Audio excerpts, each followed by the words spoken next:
Mwenyekiti wa taifa wa Chama cha Demokrasia na Maendeleo Chadema, Mheshimiwa Tundu Antipas Lissu amemtaja bayana mtangulizi wake Mheshimiwa Freeman Mbowe katika kesi ya uhaini inayoendelea jijini Dar es Salaam.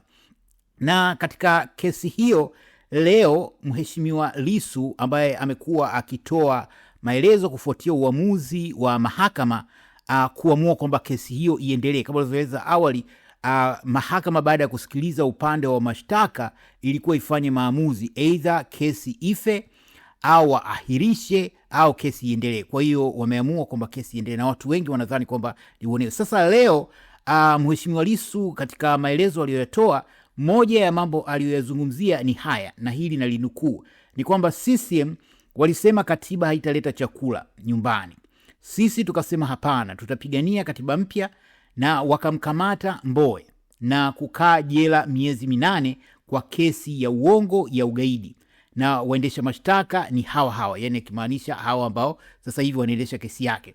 Akaendelea kusema waliposema ajitetee wakaingia enter nolle prosecution. Hii nolle ni yani ile ilio ule uamuzi wa mwanasheria mkuu kusema hana dhamira ya kuendelea na kesi kama ilivyotokea katika kesi ya Mheshimiwa Mbowe.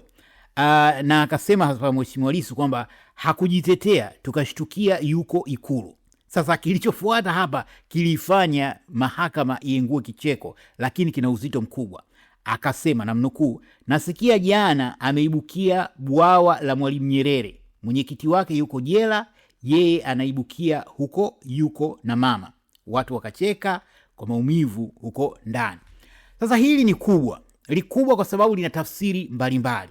Na miongoni mwa tafsiri hizo ni kile ambacho mara baada ya Mheshimiwa Mbowe kuonekana, bana sio tu ameonekana katika uzinduzi wa hilo bwao la Mwalimu Nyerere, bali pia ameongea na vyombo vya habari na amegeuka kuwa kama chao wa Samia, akidai kwamba Samia amefanya kazi kubwa mpaka kuwezesha hilo bwawa.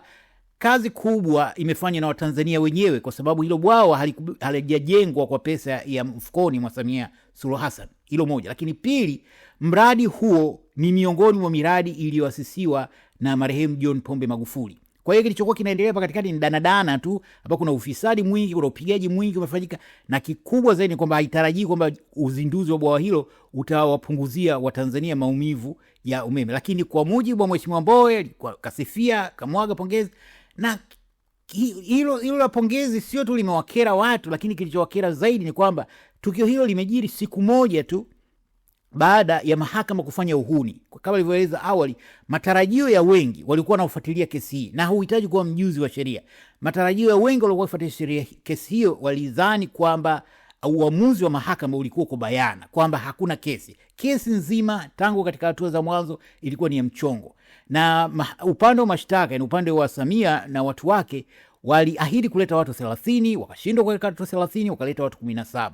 Na katika hao 17 wote walijiumauma, ushahidi wao uliotoa ulikuwa hauna uzito, wamejichanganya, maelezo walioandika na waliotoa mahakamani yalikuwa tofauti. Na kwa hakika Mheshimiwa Lissu alikuwa amefanya kazi nzuri sana ya kuwabana hawa wanasheria, mashahidi wa upande wa serikali.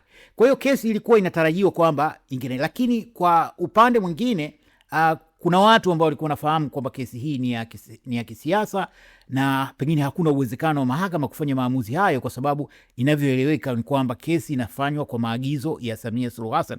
Na siku moja kabla mwanaharakati Maria Sarungi, siku moja kabla ya mahakama kutoa maamuzi haya, mwanaharakati Maria Sarungi alieleza kupitia mtandao, kwenye akaunti yake mtandao wa kijamii wa X na Twitter, akieleza kwamba Samia na Abduli wametoa maelekezo kwa majaji watatu wanaongoza kesi hiyo, na kwamba hawatakiwi kumwachia huru Mheshimiwa Lissu, kwa sababu mwelekeo ni kama ulivyokuwa kwamba Mheshimiwa Lissu angeweza kuachiwa huru. Sasa hili la Mheshimiwa Mbowe kujitokeza katika tukio siku moja baada ya mwenyekiti wake, kwa sababu bado Mheshimiwa Mbowe ni mwanachama wa Chadema na ana nafasi muhimu zaidi ndani ya Chadema kama mwenyekiti wa zamani wa chama hicho, mmoja wa watu ambao walikuwa na mchango mkubwa wakifikisha chama hapa kilipofika.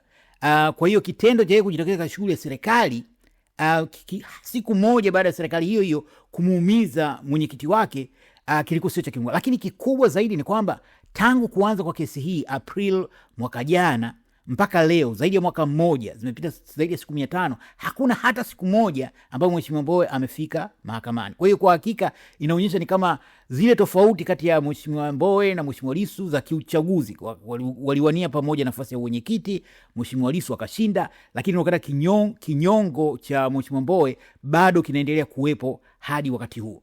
Lakini hili pia lina tafsiri pana zaidi, na tafsiri yenyewe ni kitu ambacho jasusi binafsi amekuwa akikiongelea mara kwa mara, kwamba moja ya mambo yanayowezesha uovu kushamiri katika Tanzania yetu ni waovu kutochelea matokeo, kwamba watu wako huru.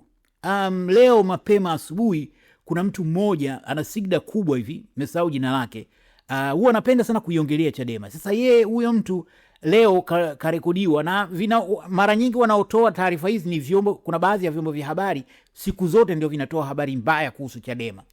Kwa bahati mbaya zaidi, na pengine kwa makusudi, kuna chombo kinaitwa Royal TV.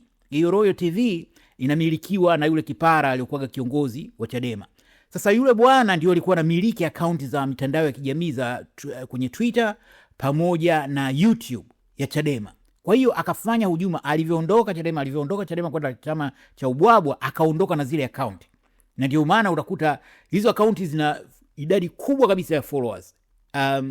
Sasa haya katika mazingira ya kawaida yasingepaswa kutokea, kwa sababu Chadema ina wanachama takriban milioni 8 kwa mujibu wa takwimu wanazotoa.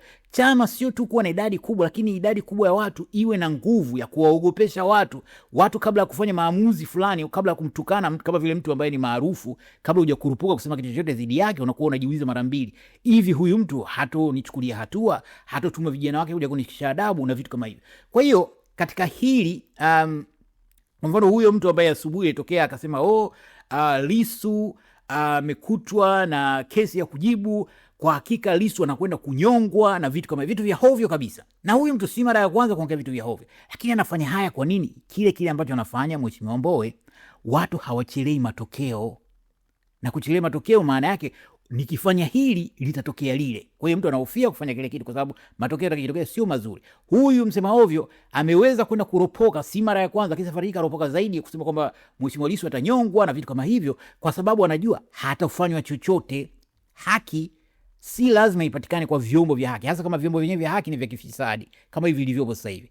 Wakati mwingine haki inabidi uitafute mwenyewe. Kuna mtu mmoja maarufu sana katika historia ya Tanzania, ni marehemu kwa sasa, alikuwa anaitwa Profesa Kigoma Ali Malima. Aliwahi kuwa waziri wa uchumi, mtu mmoja msomi sana, baba yake ule mkuu wa mkoa wa Morogoro, Malima ule wa Morogoro. Sasa moja nukuu zake muhimu sana, alisema kwamba haki haitolewi kama zawadi, haki hudaiwa, na wakati mwingine kwa nguvu.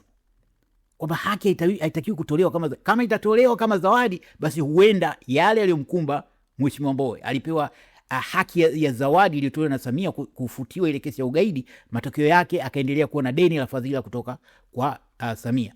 Kwa hiyo inafika sehemu ambapo watu kabla ya kufanya vitu fulani wao inahofia kwamba hapana, haiwezekani mtu mmoja kwa sababu alishindwa kwenye uchaguzi hapo Januari mwaka jana aendelee kukihujumu hiki chama mfululizo, chama ambacho tunaambiwa kina wanachama zaidi ya bilioni 8. Huu ujasiri anapata wapi wa kufanya vitu kama hivi? Ifike sehemu watu waogope, na hili jasusi amekuwa akisema mara kwa mara, wanachadema ifike sehemu muogopwe, kwa sababu nyie ni wengi, mlikuwa na kauli yenu people's power, nguvu ya umma. Ile nguvu ya umma itumike. Hapa sihamasishi kwamba watu watumie nguvu au namna fulani, lakini najua jinsi ya kumlazimisha mtu wa kuheshimu, kwa sababu heshima, kuna wimbo wa Profesa Jay na kwamba uniheshimu au nichukue heshima yangu kwa nguvu. Kama mtu atake kuheshimu, inabidi ulazimisha kuheshimu. Sasa nitamwachiaje huyu mtu anaendelea kukihujumu chama mfululizo? Lakini kibaya zaidi, kuna watu ndani ya chama hicho bado wanaendelea kushirikiana naye katika kukihujumu chama hiki. Kwa hakika katika mazingira tu ya kawaida, mtu kibinadamu ilipaswa Mheshimiwa Mbowe awe pamoja na wanachadema, aendelee kushirikiana nao angalau katika kipindi hiki kigumu ambacho chama hicho kinapitia katika kesi ya Mheshimiwa Lissu. Na angeweza pengine kuendelea na hizo hujuma kimya, lakini yeye hajaona hata aibu ya kusema labda matendo anayofanya na kihujumu chama hicho yanafanyika waziwazi. Kama hilo haonekani mahakamani, anaibukia kwenye tukio la uzinduzi wa bwawa na anamwagia sifa Samia huyo ambaye anamtesa Mheshimiwa Lissu gerezani. Kwa hiyo ifike mahala muhimu kwa taasisi kama Chadema, taasisi kubwa, ijenge hali ya kuogopeka, na hali hiyo inaweza kujengwa kwa kuchukulia hatua, na hatua hizo sio za kisheria, lakini nadhani hahitaji kutoa maelezo jinsi gani unaweza kuadabisha watu ambao wameamua kutokitendea heshima chama au taasisi kubwa kama hiyo. Lakini kwa kuhitimisha makala hii, mwendelezo wa kesi kwa siku ya leo umeendelea. Mheshimiwa Lissu anaendelea kuweka rekodi. Sasa kesi hii yeye anajua kabisa kwamba kesi ya haki haitatendeka upande wake, lakini ameamua kuwatumikia Watanzania kwa namna maalum, kwa sababu kila kinachoandikwa kinaingia katika kumbukumbu za mahakama. Kwa hiyo hiki kina msaada mkubwa sana kwa vizazi vijavyo. Mahakama zijazo ambazo pengine zitatenda haki zitarejea kesi ya Mheshimiwa Lissu. Kwa hiyo anaweka rekodi. Hiki ndicho kikubwa sana. Kuna baadhi ya huyu anapoteza muda wake, mtu mwenyewe ndio kesi, mahakama ndio kama hii. Hapana. Yeye anajua kabisa kwamba haki haitatendeka, lakini anatimiza wajibu wake kama mpigania haki, kama mtu anayependa Tanzania kwa dhati, kuweka katika rekodi ambayo huko mbele itakuja kutumika kwenye kesi na masuala mengine. Yeye una maoni gani kuhusiana naye? Karibu tuwe maoni yako hapo chini kwenye comment. Asanteni na kwaherini.